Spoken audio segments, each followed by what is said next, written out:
principe indéfectible. En revanche, il faut même songer à les produire, c'est-à-dire précisément à les rendre un peu plus nécessaires. Voilà la ligne, réalisme anthropologique. Pourquoi est-ce une ligne de crête? Pourquoi est-elle si étroite? Eh bien parce que, on le sait bien, les revendications de réalisme anthropologique sont la plupart du temps vouées soit à l'équivalent politique de la dépression et du renoncement, soit au conservatisme bienheureux, tout content d'avoir justifié et d'avoir retrouvé ses propres a priori. Admettez l'évidence, avec les hommes tels qu'ils sont, c'est tout à fait impossible. Ça ne marchera jamais. Eh bien, si la ligne de crête est néanmoins praticable, c'est pour une raison que le conservatisme ignore systématiquement, à savoir que si, en effet, il ne faut pas rêver des hommes tels qu'on voudrait qu'ils fussent, mais les prendre tels qu'ils sont, il ne faut pas ignorer non plus qu'au moment où l'on prononce ce jugement, on n'a peut-être pas bien fait le tour de ce tels qu'ils sont, ni eu l'occasion de mesurer exactement tout ce qu'ils peuvent. Et deuxièmement, il ne faut pas ignorer non plus que si les hommes sont tels au moment où nous parlons, ils pourraient cependant être différents plus tard. On reconnaît là toute la puissance de l'onto-anthropologie spinozienne, pour laquelle l'homme est un mode, et même mieux, un mode modifiable, sans jeu de mots. Il est modifiable parce qu'il est susceptible d'une part d'être affecté, mais surtout parce qu'il est susceptible de varier dans ses manières d'être affecté. Par conséquent, il n'est pas fixé par principe, et il peut différer. Dans quelle direction? Dans quelles conditions? Avec quelle amplitude? À quelle vitesse? C'est toute la question. Mais au moins, cette question exprime-t-elle une possibilité toujours ouverte? Alors voilà ce que je voudrais faire ce soir. C'est depuis cette ligne de crête, esquisser un chantier problématique. Si la fonction intellectuelle a quelque sens, il n'est certainement pas dans la fourniture de réponses. Mais il pourrait éventuellement se trouver dans le fait de signaler là où il y a des problèmes. Et je n'ai pas d'autre ambition maintenant que d'en signaler quelques-uns, dont la négligence, je crois, peut se payer très cher. Signaler les problèmes suppose de commencer par méditer profondément les enseignements d'histoire, bien sûr. C'est-à-dire, il faut bien le reconnaître, en l'occurrence, la longue série des échecs, parfois des désastres révolutionnaires. S'agissant de l'URSS, on peut dire que le bilan a été fait et bien fait. Il avait même été fait par anticipation. Ça, c'est une démonstration de la puissance de la fonction intellectuelle. Il avait été fait par anticipation si on se souvient qu'avec quelques décennies d'avance, Proudhon et Bakounine nous avaient tout dit à ce sujet. Il n'y a pas eu grand-chose à rajouter. Il y a cependant un autre épisode révolutionnaire, au moins aussi douloureux et beaucoup moins analysé. C'est la révolution chinoise. Et dans la révolution chinoise, la révolution culturelle. Alors, le plus frappant dans cette histoire, c'est l'excellence des intentions politiques de départ. Feu sur le quartier général, réaffirmation de la ligne de masse, révolution dans la révolution. Ce sont des slogans, mais qui expriment une profonde méditation des déviations de la révolution soviétique. Et alors, ce qui est terrible, évidemment, c'est l'abomination du résultat. C'est au milieu de ce genre de violence que se pose typiquement la question du réalisme anthropologique. Un réalisme dont le point de départ est que l'homme est un être de désir et de passion. La conséquence de cette constitution désirante et passionnelle des hommes est tirée de manière lapidaire dans une proposition de l'éthique. Dans la mesure où les hommes sont sujets aux passions, on ne peut pas dire qu'ils conviennent en nature, nous dit Spinoza. Il faut lire cet énoncé avec beaucoup d'attention. Par exemple, le « on ne peut pas dire qu'ils conviennent en nature » n'a rien d'une méthode ou d'un effet de style. Il demande à être lu aussi platement et aussi littéralement que possible, à savoir, du fait qu'ils sont désirants et passionnés, il est impossible d'imaginer que les hommes puissent convenir et s'accorder en tout, en nature. Formulation qui entraîne 3 conséquences. Qu'ils ne conviennent pas en tout ne signifie nullement qu'ils ne conviennent en rien. C'est la première. Deuxièmement, on ne lutte contre les disconvenances passionnelles qu'avec des moyens passionnels, mais d'un certain type qu'on appelle des institutions. Et ne vous méprenez pas à propos de ce terme, qui couvre une gamme d'objets sociaux extrêmement large, depuis l'État jusqu'aux mœurs, ou aux habitudes collectives, aux coutumes, en passant par ce que vous voulez, le feu rouge, le passage piéton, etc. Troisièmement, surtout, rien, jamais, ne peut conduire à présupposer, ou pire, à faire de dangereux paris, que certaines de ces disconvenances auront le bon goût de ne pas atteindre leur point critique, qui est le point de la violence. La violence est l'horizon de possibilité permanent de toute collectivité. Alors là, je vais le dire tout de suite et carrément, quitte à m'aliéner d'un bon coup une bonne partie de ceux qui sont ici, mais je crois que le déni de la violence est le point de faiblesse insigne de la pensée anarchiste, avec laquelle vous voyez donc qu'on peut avoir des rapports compliqués, de grande sympathie, d'admiration parfois, et de sérieux désaccords. Ce déni résulte d'une logique totalement renversée, qui part de la conclusion désirée pour remonter à une prémisse quasi-anthropologique fabriquée en conséquence. Comme on perçoit que l'État est pour le meilleur et pour le pire, l'un des seuls remparts contre la violence de tous, mais qu'on ne veut pas de l'État par a priori, on va poser qu'il n'y a pas de problème de violence, ou plus subtil, on va poser dans un mouvement d'ailleurs assez semblable à celui de Rousseau dans le second discours, qu'il n'y a de violence que produite par l'État, que c'est la vie sous les rapports d'État qui est génératrice de violence, et que l'État est un problème qui se donne abusivement pour une solution. Énorme discussion dans laquelle évidemment il est impossible de rentrer. Je sais qu'on m'objectera par exemple qu'il y a des communautés qui se passent très bien de police, et c'est vrai. Mais précisément, ce sont des communautés. Dans une communauté, la régulation de la violence procède du doublet contrôle social de proximité opprobre. Mais d'abord, voulons-nous tous vivre dans des communautés? Sinon, il faut savoir que sous d'autres morphologies sociales, la ville par exemple, morphologie marquée par son anonymat, la régulation de la violence est forcément autre. Elle est probablement dans le doublet institutionnel et impersonnel. Attention, ça fait mal à dire, hein. Loi-police. C'est désagréable à entendre, je le sais, mais il faut se poser la question de savoir si l'Africaille n'a pas intimement partie liée avec la ville.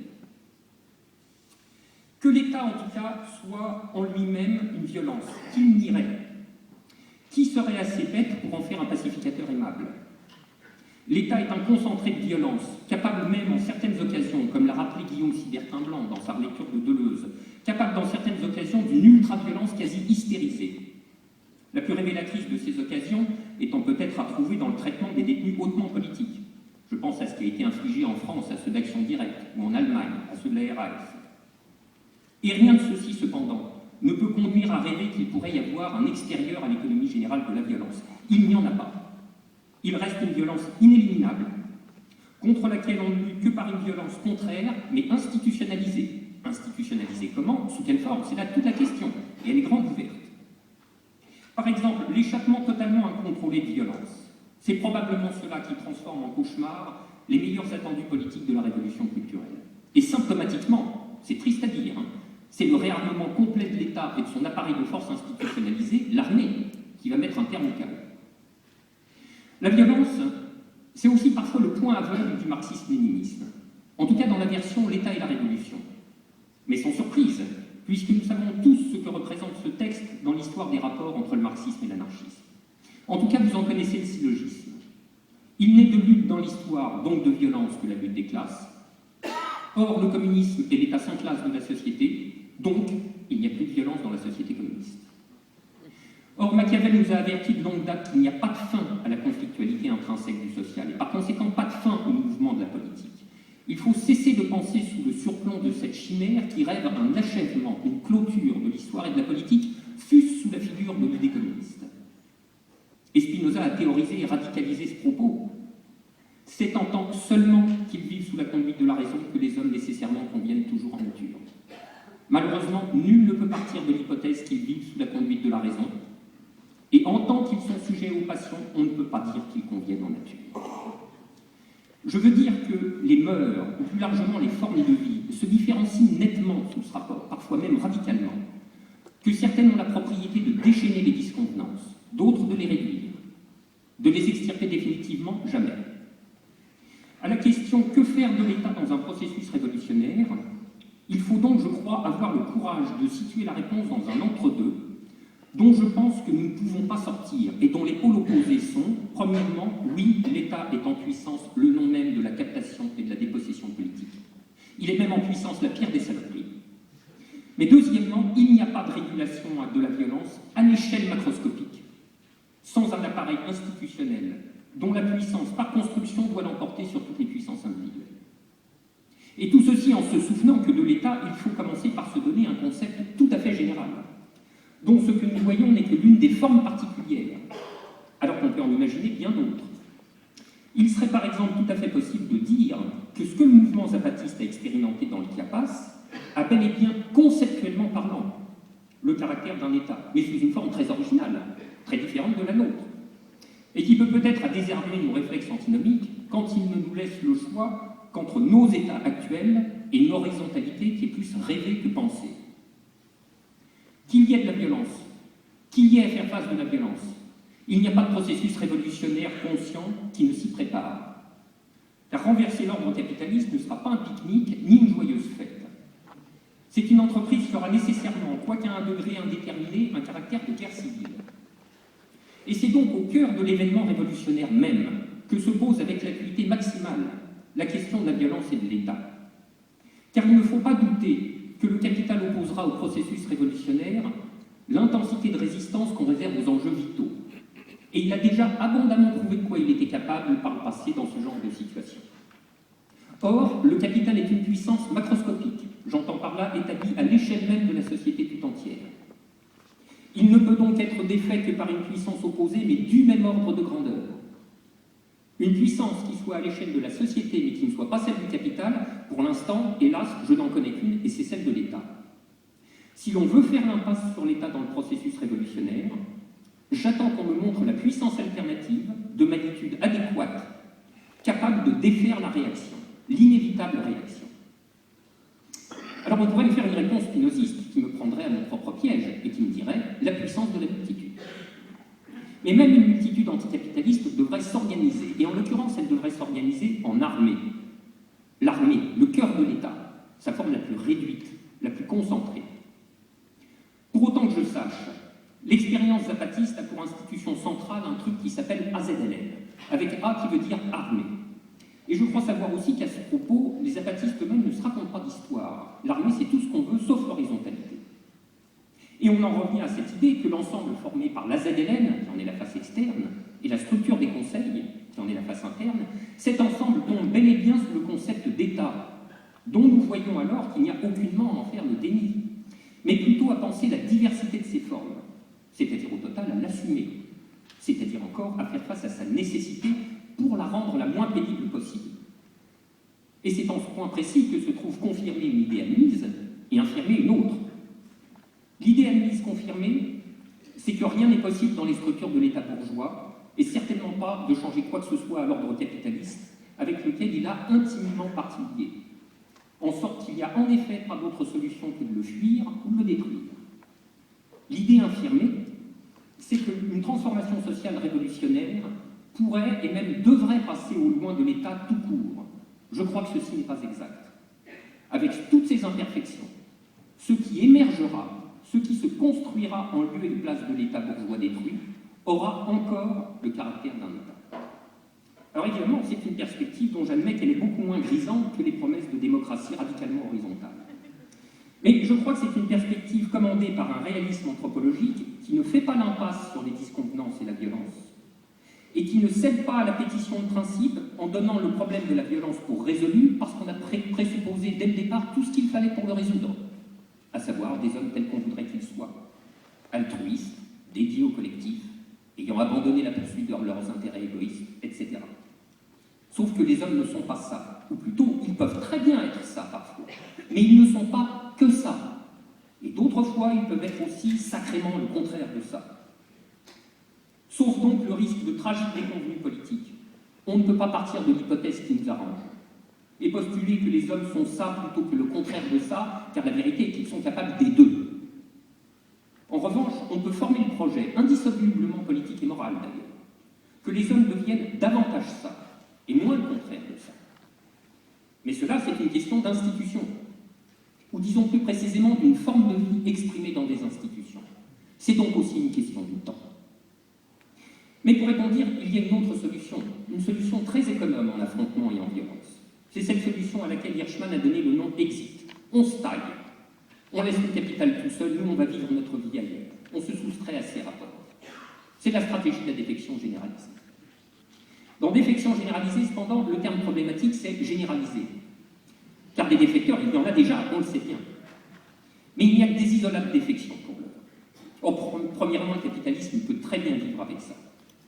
Deuxièmement, ces isolats devraient mesurer ce qu'ils continuent de devoir à leur corps défendant au reste de la division du travail capitaliste et étatique. Dans le premier cas, je pense qu'ils le mesurent et qu'ils s'efforcent même en conséquence de le réduire. Dans le deuxième, j'en suis moins sûr. Troisièmement, surtout, comment faire tache d'huile aux isolats? Comment y faire entrer un nombre de plus en plus grand de personnes? Soit la question de la généralisation. Convaincre les gens de la défection, c'est les prendre par le désir. Par conséquent, c'est se poser la question, où en est le désir des gens? Dans quelle mesure et à quelle vitesse peut-il se déplacer? Je dois bien vous avouer que c'est ici que la ligne du réalisme anthropologique risque le plus le pessimisme et le découragement. Ouais, ça ira. Car prendre le grand nombre par le désir, c'est refaire un régime de désir, autre et plus fort que celui du capitalisme.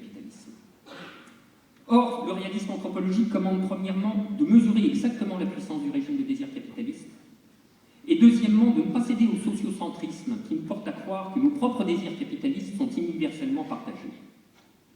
La puissance du régime de désir capitaliste, elle est grande, elle est immense même.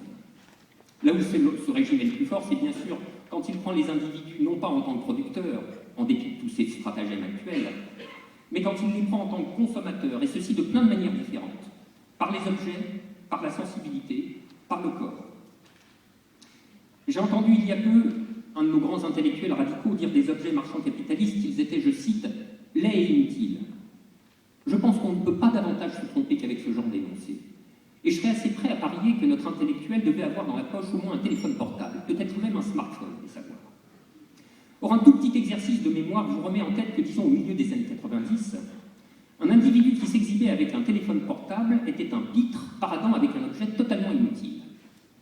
Comme on sait, en moins de 5 ans, la frontière de l'utile et de l'inutile, qui n'est pas autre chose que la frontière du désir, a connu un déplacement fulgurant, et cela est vrai pour beaucoup d'objets du capitalisme.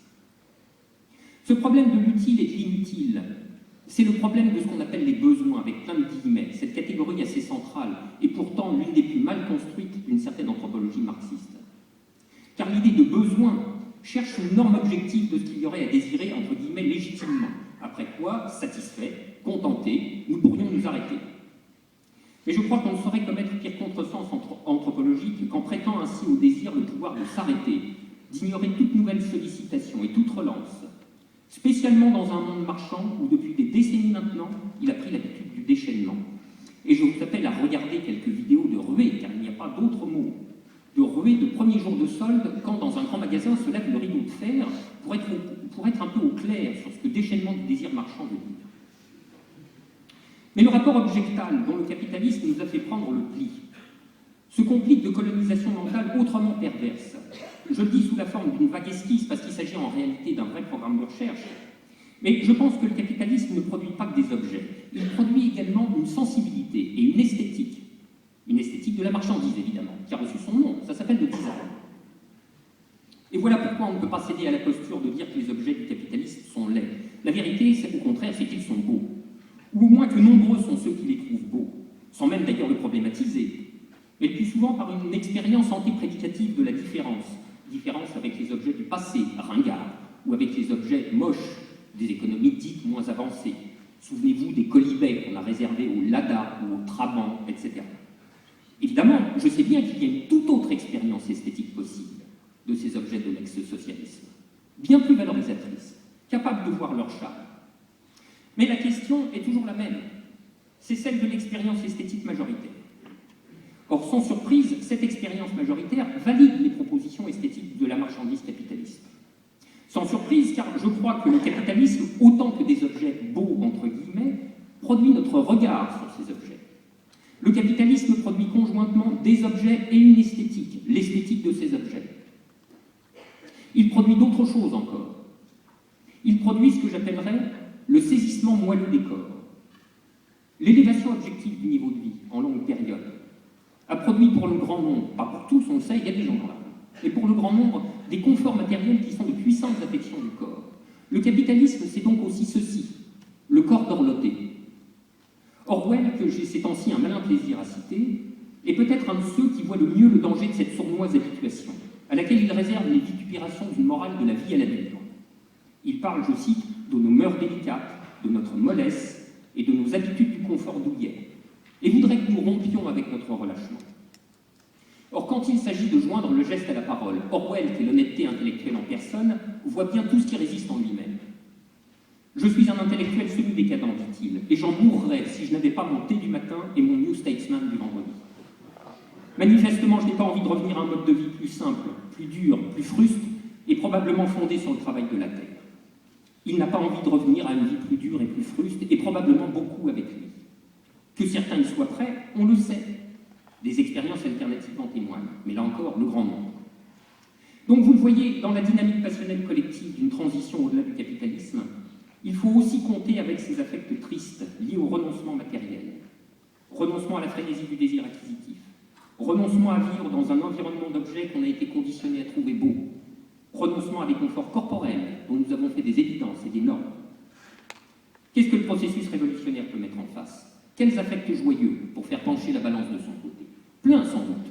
Essentiellement deux, on les connaît. Premièrement, l'affranchissement de la servitude hiérarchique. Et ça, c'est énorme, c'est le principal. Deuxièmement, la réappropriation de la vie, individuelle et collective. Le soulagement de la terreur salariale, c'est-à-dire d'une terreur qui prend pour objet la vie même, en prenant en otage les conditions de sa reproduction matérielle. Ce soulagement et la restauration d'un temps pour soi sont sans doute parmi les joies les plus puissantes et les plus immédiates, plus importantes, que les individus puissent trouver dans une forme de vie post-capitaliste. J'ai insisté sur la clause privative du temps pour soi, car il ne faut pas non plus s'abuser quant au désir individuel de temps pour la collectivité. C'est encore l'effet, je crois, d'une distorsion sociocentrique que d'imaginer universellement partagé le désir des individus de se réapproprier pleinement la politique, la délibération collective. C'est que des siècles de dépossession, ça laisse des plis et des habitudes, comme dirait la Boétie. Même si l'élan de réappropriation est souvent puissant, comme le prouvent les nombreuses expériences de reprise autogestionnaire d'entreprises, on ne peut pas supposer former partout l'habitude, c'est-à-dire la disposition et le goût de la participation à la souveraineté collective. Il n'y a pas là d'obstacle insurmontable. Cette participation peut très bien être instituée comme l'effet non pas d'un choix personnel, mais d'un devoir, un devoir contributif et en nature en quelque sorte, à la place du devoir fiscal. C'est bien Rousseau d'ailleurs qui jugeait méprisable le principe de l'impôt comme évasion par le rachat monétaire d'un devoir de participation politique et matérielle directe aux affaires de la collectivité. Alors tout ceci pour dire quoi? Et j'en termine. Pour dire que comme toute chose dans l'histoire, un processus révolutionnaire est une dynamique passionnelle collective. N'allez pas croire que, disant cela, je méconnaisse le rôle des idées. Mais c'est que ce qu'on nomme usuellement idées, spécialement les idées politiques, ne sont en fait pas autre chose que des contenus idéels, portés par des affects, sans lesquels ils n'auraient aucune force, ni ne seraient d'aucun effet. Bien plus en revanche que les événements ordinaires de l'histoire, les processus révolutionnaires sont des gigantomachies passionnelles. La lutte amorce deux formes de vie. Alors il n'y a pas de science affectométrique, et nul ne peut prédire l'issue de ces affrontements. Mais concluant de la même manière que j'ai commencé, il est au moins un devoir intellectuel auquel on est tenu, c'est de ne pas se raconter des histoires. Et la pire histoire qu'on puisse se raconter, c'est qu'il y aurait une sorte d'aspiration native à la liberté frugale et communautaire, qui n'attendrait que la première occasion pour s'exprimer. Je crois que ceci n'est pas vrai, et spécialement dans notre situation anthropologique. Lutter contre le capitalisme, c'est d'abord compter avec tous les faux plis affectifs et désirants qu'il a fait prendre au plus grand nombre, y compris nous-mêmes. Sortir du capitalisme, c'est refaire un régime de désir et un imaginaire à l'échelle de la société tout entière, et ceci n'est pas une petite affaire. Alors je suis bien désolé de vous laisser avec ce mélange de généralité improductive et de réalisme du dégrisement, et je pense qu'on ne perd jamais rien à poser convenablement les problèmes.